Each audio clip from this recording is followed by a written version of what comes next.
Olá, boa noite para você. Seja bem-vindo ao Jornal da Record. São Paulo supera Estados Unidos e Europa no percentual de vacinados contra a Covid-19. Governo mantém dispensa da prova de vida para o INSS até o fim do ano. E no Campeonato Brasileiro, o líder Atlético tropeça, mas Flamengo e Palmeiras não aproveitam. O Jornal da Record já está no ar.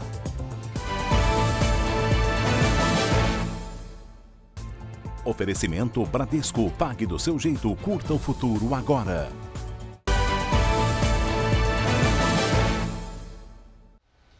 O percentual de pessoas que completaram a imunização em São Paulo superou os índices dos Estados Unidos e da Europa. Quem tem os detalhes para a gente agora é o Pedro Leão, ao vivo. Oi, Pedro, boa noite.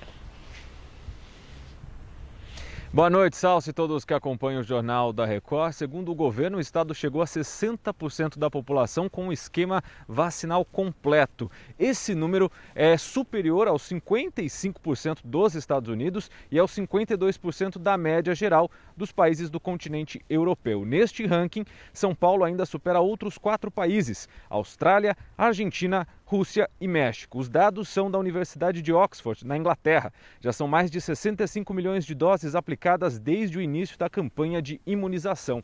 No Brasil, São Paulo também tem o melhor desempenho entre os estados. Salce. Notícia boa, né, Pedro? Muito obrigada pelas suas informações. Los Angeles vai exigir passaporte sanitário em restaurantes e bares da cidade. O decreto entra em vigor em novembro. A medida vale para estabelecimentos que servem comida ou bebida, academias, casas de shows, cinemas e salões de beleza. As regras são semelhantes às adotadas em Nova York e São Francisco. A empresa que descumprir vai pagar multa. Mais de 70% da população da Califórnia completou a imunização. O presidente Jair Bolsonaro sancionou o artigo que suspende temporariamente a prova de vida dos beneficiários do INSS. Vamos a Brasília conversar com o Matheus Scavazini, que tem as informações para a gente sobre este assunto.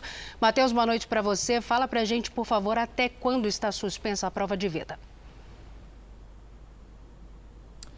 Boa noite, Salce. A medida já foi publicada no Diário Oficial e vale até o dia 31 de dezembro deste ano.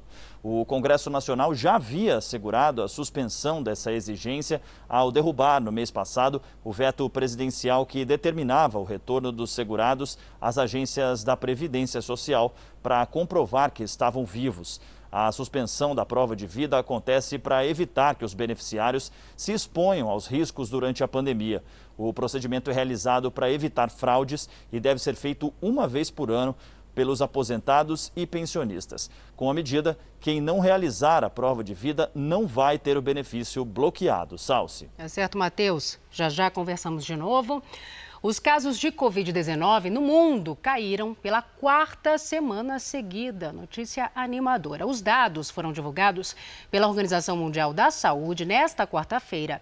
Segundo a OMS, o continente africano liderou este recuo com 43%. Já a Europa foi a única a apresentar alta na semana entre 27 de setembro e 3 de outubro. O Brasil não apareceu no grupo dos países com mais infecções pelo coronavírus no período. Presos que usam tornozeleira eletrônica em Goiás vão ter que pagar um aluguel do equipamento ao Estado. A Jaqueline Mendonça tem o valor dessa cobrança, vai falar agora pra gente. Oi, Jaqueline. Boa noite, Salce. Cada tornozeleira tem um custo de R$ 245 por mês. Atualmente, mais de 4 mil detentos fazem uso do equipamento, com custo anual de 13 milhões de reais para o governo. Estão isentos da cobrança os presos que já recebem assistência judiciária gratuita. Além da mensalidade, os presos ficarão responsáveis pelos custos de manutenção do equipamento em caso de dano. E quem não pagar o aluguel vai ter o nome inserido no cadastro de dívida ativa do Estado. E isso não implicará qualquer restrição da liberdade de locomoção. Salce. Medida polêmica, não é? Obrigada pelas informações. A Suécia suspendeu a aplicação da vacina Moderna contra a Covid-19 em menores de 30 anos. A decisão foi tomada devido ao risco de inflamação cardíaca em jovens, mas as autoridades reforçaram que a probabilidade deste efeito colateral é mínima. Cerca de 81 mil pessoas menores de 30 anos receberam a primeira dose do imunizante no país. Mais cedo, a vizinha Dinamarca suspendeu o uso da vacina para menores de 18 anos. A Corte Especial do Superior Tribunal de Justiça decidiu que uma usina hidrelétrica da Vale não vai mais receber recursos do governo. A Virgínia Nalon está aqui comigo, tem as informações pra gente. Oi, Virgínia, boa noite.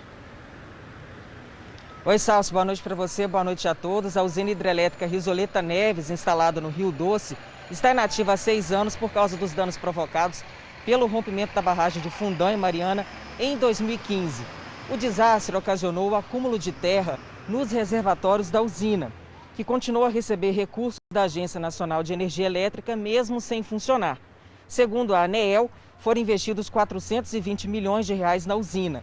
Na decisão do STJ, a manutenção da hidrelétrica no programa que recebe recursos do governo traria prejuízos econômicos aos consumidores e beneficiaria indiretamente a Vale, mesma empresa causadora dos danos ambientais. Salce. Muito obrigada, Virgínia, pelas suas informações. Um forte terremoto de magnitude 5,7 na escala Richter atingiu o Paquistão e deixou pelo menos 20 pessoas mortas. Entre as vítimas estão mulheres e crianças. Você acompanha nas imagens agora. O epicentro do tremor foi registrado na cidade de Quetta. A profundidade foi de 20 quilômetros do solo. Segundo as autoridades, pelo menos 100 casas desabaram e cerca de 200 pessoas ficaram feridas.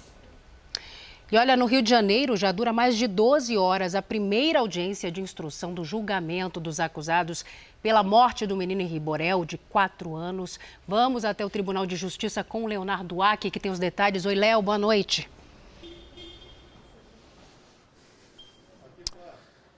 Oi, Salce, boa noite para você, boa noite a todos. Olha, a juíza já ouviu todas as 10 testemunhas de acusação convocadas para essa sessão preliminar. No início da noite, Leniel Borel, pai do menino Henri, se emocionou ao falar do filho. Ele disse que no dia do crime, o menino não queria voltar para a casa da mãe. Henri morreu no dia 8 de março. Agora, as investigações apontaram 23 lesões por ação violenta. Para a polícia, as lesões foram provocadas pelo padrasto do menino, o ex-vereador Dr. Jairinho. Ele e a mãe de Henri são acusados de homicídio triplamente qualificado e tortura. Depois da fase de acusação, outra audiência será agendada com as testemunhas de defesa. E somente depois os acusados serão ouvidos. Agora, a justiça ainda vai decidir se eles serão levados a júri popular ou se pede mais provas. Salce. Quanta maldade, né? Obrigada, Léo, pelas informações. O prefeito de Belém, Edmilson Rodrigues, foi hospitalizado para tratar dos sintomas da Covid-19. O repórter Danilo Magela tem as informações para a gente. Oi, Danilo. Olá, Salso. Muito boa noite para você, boa noite para todos. Pelas redes sociais, a equipe do prefeito informou que ele está respondendo bem aos procedimentos indicados pela equipe médica. Edmilson Rodrigues testou positivo para o novo coronavírus há 4 dias. A internação foi recomendada nesta quarta por causa da persistência dos sintomas. Apenas 7 casos confirmados para a doença foram registrados aqui em Belém nos últimos 7 dias, com nenhuma morte nesse período. Foram aplicadas mais de 1.700.000 doses de vacina contra a Covid aqui na capital e mais de 7.300.000 em todo o Pará. Esta semana, o estado recebeu o segundo lote de Coronavac comprado diretamente do Instituto Butantan. No total, foram adquiridas 1 milhão de doses que servirão para imunizar os adultos que ainda não foram vacinados. Salce. Obrigada, meu querido, pelas atualizações. O Alasca virou o epicentro da pandemia nos Estados Unidos. O estado registrou 125 novos casos por 100 mil habitantes. É a maior taxa no país.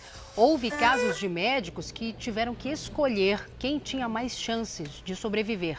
Segundo autoridades, a situação reflete o isolamento geográfico e a baixa vacinação.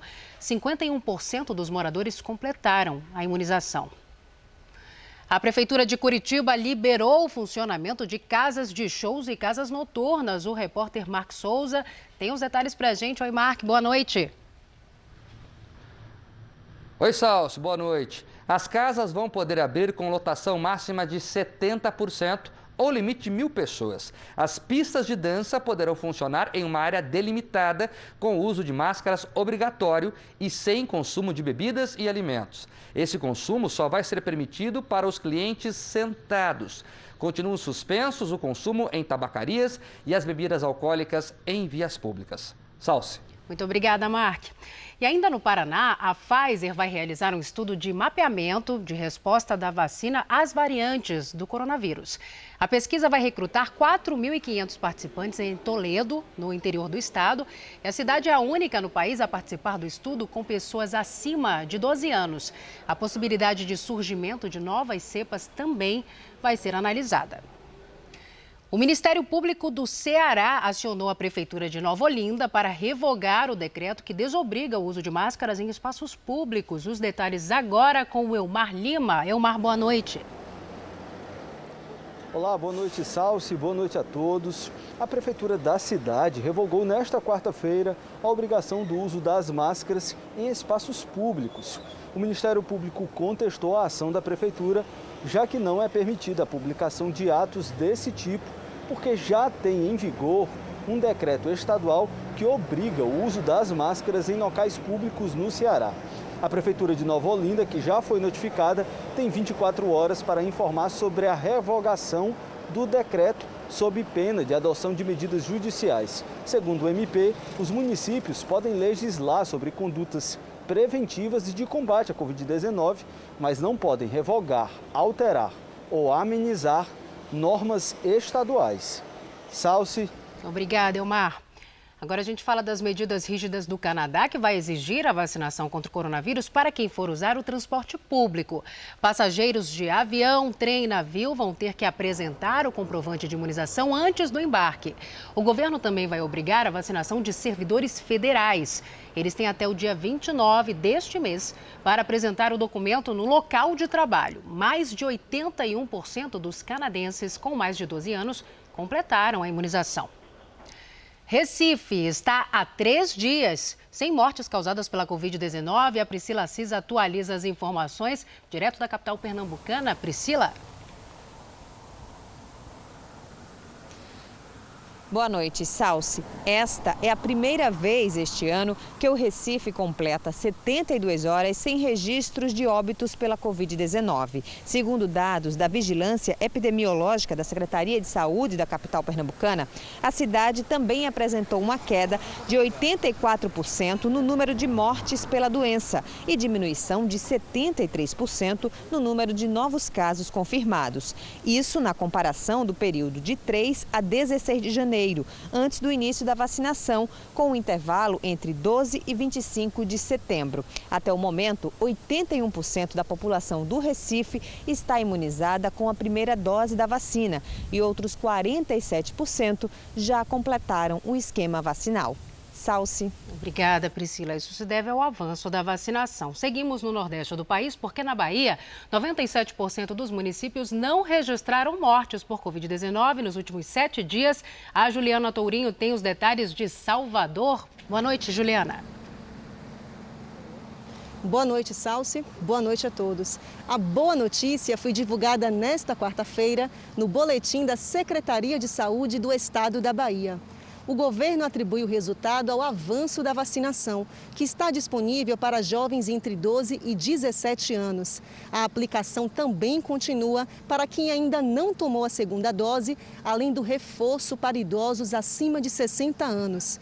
São cerca de 20 pontos fixos e drive-thrus espalhados pela cidade, que funcionam das 8 horas da manhã às 4 da tarde. Pelo menos 10 milhões de pessoas já tomaram a primeira dose aqui na Bahia. Isso equivale a 80% da população. Salce. Obrigada, Juliana.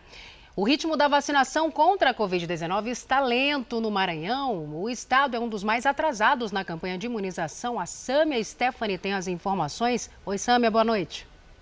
Boa noite, Salce. Até o momento, o Maranhão tem 34,43% da população com o ciclo vacinal contra a Covid-19 completo.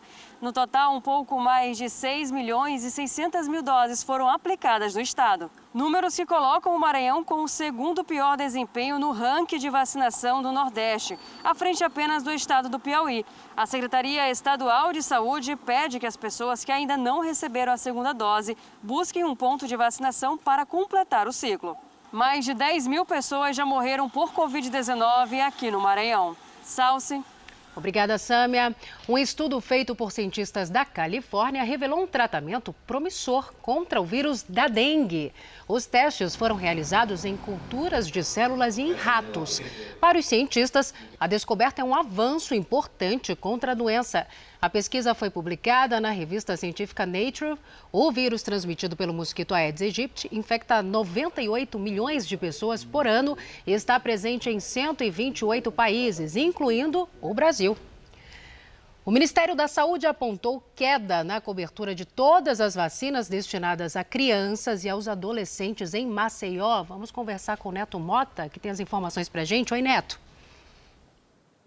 Oi, Salce. Boa noite para você. O levantamento apontou uma queda na cobertura das vacinas que são oferecidas à população com menos de 15 anos de idade. Esses imunizantes são aplicados em postos do serviço público em todo o Brasil. E a aplicação é monitorada pelo Ministério da Saúde. Os técnicos do Programa Nacional de Imunizações acreditam que os baixos índices de Maceió são reflexos da pandemia que acabou afastando a população em geral dos serviços de saúde e, consequentemente, das vacinas. Os baixos índices de vacinação desse público em todo o Brasil fizeram com que o Ministério da Saúde lançasse a campanha nacional de multivacinação, que segue até o próximo dia 29 de outubro, com a oferta de 18 tipos de vacinas. Salce. Muito obrigada, Neto, pelas suas informações. Agora a gente fala de economia. Uma projeção do Fundo Monetário Internacional prevê que a inflação deve retornar ao nível pré-pandemia somente em meados do ano que vem. A estimativa é que entre as economias avançadas, a inflação atinja o pico de 3,6% no fim deste ano, antes de recuar na metade de 2022. Já os países emergentes terão uma alta mais acentuada que deve chegar a 6,8%. Na terça-feira, o FMI projetou um crescimento econômico mundial de 6% para este ano. O governo federal retirou a restrição à entrada no Brasil de passageiros vindos do Reino Unido, Índia e África do Sul. Voltamos com o Matheus Escavazini, em Brasília. Oi, Matheus. Salce, a restrição era para evitar a circulação de novas variantes da Covid-19 no Brasil e está sendo retirada após o avanço da vacinação.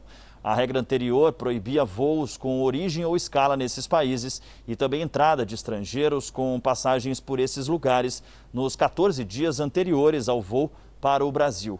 Agora passa a valer a regra aplicada a viajantes de outros países, que é a apresentação de um exame PCR com resultado negativo feito até 3 dias antes do embarque. A portaria do governo não menciona a obrigatoriedade de vacinação. As regras estavam em vigor desde dezembro para passageiros do Reino Unido e Irlanda do Norte, desde janeiro para viajantes da África do Sul e desde maio para turistas vindos da Índia. Salce. Certo, Matheus. Até já. O ministro da Saúde, Marcelo Queiroga, voltou a defender o fim da obrigatoriedade do uso de máscaras como prevenção à Covid. Ele disse que a obrigatoriedade é pouco efetiva. Nossa campanha de vacinação está avançando bastante, né? A gente já tem hoje mais de 60% da população adulta vacinada com as 2 doses e a gente já, vários municípios já falando nessa perspectiva, né? Porque a retirada de máscaras, por exemplo, ao ar livre, né? As pessoas fazendo a prática de atividade física, isso é algo bem plausível, né? Agora em locais fechados, ainda uma recomendação de se usar, né? A ideia é fazer isso de forma gradual, né? Ao ar livre, né? E, por exemplo, um estádio de futebol, um evento, né? Então tem que ver o número de público, enfim, essas questões estão sendo tratadas pela área técnica e logo que tenhamos uma posição, nós vamos informar a população brasileira. E a Câmara concluiu nesta quarta-feira a votação do projeto que mudou a Lei de Improbidade Administrativa. O autor da proposta de revisão, o deputado Roberto de Lucena, diz que o texto aprovado ficou diferente do que ele imaginava. O parlamentar do Podemos, de São Paulo, participou do JR Entrevista. Veja. A proposta original, apresentada por mim, tinha o objetivo de atualizar a Lei de Improbidade Administrativa. É uma legislação de 30 anos. Naturalmente, depois de 30 anos, ela precisava de alguns ajustes. No entanto, foi apresentado um substitutivo pelo relator que acrescentou essas formas de abordagem da legislação. Isso, sem dúvida, em vez de atualizar, ela flexibilizou a legislação, que é um dos eixos principais da legislação de combate à corrupção. Deputado, vamos falar agora um pouquinho de pandemia, né? O senhor é autor de um pedido lá na Câmara, justamente, que pede um debate mais forte em cima da fome que tem sido provocada justamente reflexo, né, da pandemia provocada pela Covid-19. Que tipo de ações podem ser feitas para poder tentar resolver um pouco esse impasse? Então, nós tivemos um aumento exponencial no número de pessoas que passam fome no Brasil. Nós estamos falando, por exemplo, de um ano atrás, no ano de 2019, nós tínhamos cerca de 10 milhões de brasileiros que passavam fome. Nós fechamos 2020 com 19 milhões, quase 20 milhões. Esse número hoje deve ser diferente, infelizmente, para mais. Então, nós precisamos, claro, o auxílio emergencial é importantíssimo, os programas como Bolsa Família são importantíssimos, mas eles são insuficientes. É preciso que nós tenhamos programas de governo e programas de Estado que possam oferecer aos cidadãos brasileiros a condição de buscarem a sua autonomia. Seguimos o JR 24 horas com o mercado financeiro. O dólar fechou a quarta-feira estável, cotado a R$ 5,48. A Bolsa de Valores de São Paulo chegou a cair quase 2% ao longo do dia, mas recuperou as perdas e também encerrou praticamente estável, acima dos 110 mil pontos. A Câmara convocou o ministro da Economia, Paulo Guedes, a dar explicações ao plenário sobre investimentos em um paraíso fiscal. Voltamos a conversar com o Matheus Escavazini. Matheus, o ministro já se manifestou? Salce, agora à noite, Paulo Guedes saiu do Ministério da Economia sem dar entrevista. Ele apenas disse para jornalistas estar tranquilo quanto à convocação. Deputados aliados do ministro até tentaram mudar o status da convocação para convite, mas o resultado surpreendeu até mesmo a base aliada. O Centrão foi a favor da convocação e dobrou o número de votos para obrigar Paulo Guedes a prestar esclarecimentos. O ministro tem investimentos em um paraíso fiscal no Caribe que renderam quase R$15 mil por dia desde que ele entrou no governo, apenas com a desvalorização do real. Guedes alega ter declarado as empresas às autoridades, mas juristas apontam um conflito de interesse, já que os investimentos são afetados por decisões do governo. Salce. O governo da Austrália anunciou que vai reduzir as restrições em Sydney e no restante do estado de Nova Gales do Sul a partir da próxima semana. Vamos saber mais detalhes agora com a correspondente Silvia Kikuchi. Oi, Silvia, boa tarde para você. Olá, Salce. A região conseguiu atingir a meta de vacinar 70% da população adulta estipulada pelo governo. A partir de segunda-feira, bares, restaurantes e lojas poderão reabrir as portas para as pessoas vacinadas. Reuniões com mais de 10 pessoas também vão ser liberadas pela primeira vez em quase 4 meses. No mês passado, o governo suspendeu o toque de recolher noturno na maior cidade do país. Mas os moradores do estado continuam com a permissão para sair de casa apenas para comprar comida, fazer exercícios ou ir ao médico. As autoridades do país anunciaram que o comprovante de vacinação vai ser exigido nos estabelecimentos. Volto com você, Salce. Tá certo, minha querida. Muito obrigada pelas suas informações. A Colômbia mobilizou 14 mil soldados nesta quarta-feira para controlar uma região perto da fronteira com a Venezuela. O presidente Ivan Duque anunciou que a unidade vai combater o tráfico de drogas e o terrorismo. O plano é enfrentar os grupos armados que disputam o controle da produção de cocaína ali na região. Em junho, criminosos atiraram contra um helicóptero que transportava o presidente colombiano. E agora o futebol, 8 jogos foram disputados nesta noite pelo Campeonato Brasileiro. Ceará e Inter empataram em 0-0. O líder Atlético tropeçou e empatou com o último colocado. Veja os gols. Na Arena Condá, em Chapecó, Nátio Fernandes bateu escanteio. O colombiano Dylan Borrero ficou com a sobra e marcou 1-0 para o Atlético Mineiro. Pouco depois, Giovânio deu um carrinho e empatou para a Chapecoense. Gol que só foi confirmado pelo VAR. No segundo tempo, a Chapecoense virou com Mike cobrando pênalti. Mas Eduardo Sacha empatou para o Galo. Chapecoense 2, Atlético Mineiro também 2.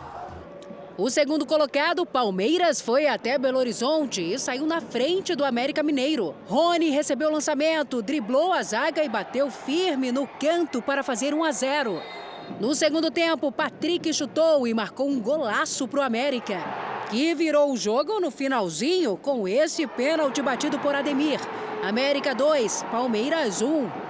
Em terceiro na tabela, o Flamengo visitou o Bragantino no interior paulista e abriu o placar no primeiro tempo. Vitinho recuperou a bola e tocou para Pedro fazer 1-0 após o chute cruzado. No segundo tempo, Arthur se livrou da marcação e bateu no ângulo, sem chances para o goleiro Gabriel Batista. Bragantino 1, Flamengo 1. No Castelo do Dragão, em Goiás, o Atlético Goianiense recebeu o Atlético Paranaense. E foi o time paranaense que saiu na frente.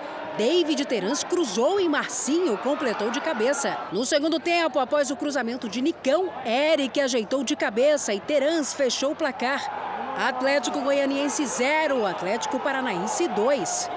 No Maracanã, Fluminense e Fortaleza. Após o escanteio, Marcelo Benevenuto subiu e de cabeça fez 1-0 Fortaleza. Pouco depois, outro escanteio e desta vez Tite fez o segundo dos cearenses. Na luta contra o rebaixamento, o Grêmio recebeu o Cuiabá. O time do Mato Grosso saiu na frente. Gênison cruzou e Max fez 1-0. No segundo tempo, Alisson deixou tudo igual. O Cuiabá fez mais um com Marlon de cabeça.